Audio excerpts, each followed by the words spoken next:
KUAM News brought to you by GTA. We start with you, Subway and Chili's Grill and Bar.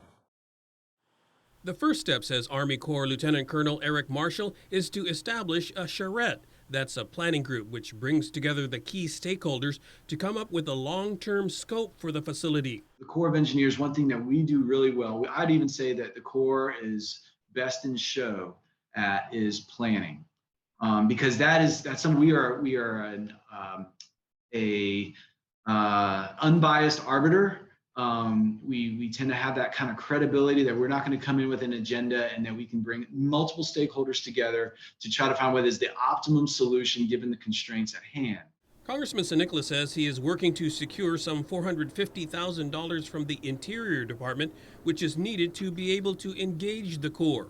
Chief of the Civil and Public Works Branch, KUCHARSKI, says it's a key process that can take up to 2 years. You want to come out of that phase with a conceptual design, conceptual costs and benefits, and a plan that allows you to move ahead into pre-construction, engineering, and design. The governor has publicly stated a preference for a medical campus that incorporates a new hospital, public health, behavioral health, and a veterans facility.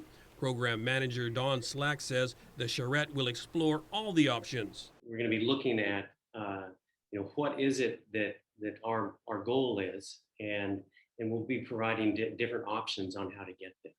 And those are explored and discussed, and you end up with, by consensus, this is the preferred option.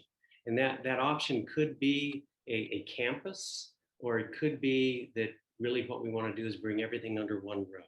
Colonel Marshall pitched that the Corps could also manage construction of the project and see that the plans are followed all the way to completion. The Corps, because we aren't moving and we own the process, and we tend to kind of want to move the project forward. We're very, very much focused on turning dirt and cutting that ribbon at the end.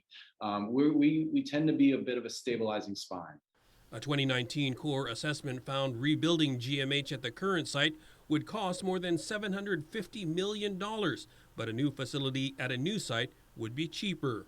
For Guam's News Network, I'm Nestor Lecanto.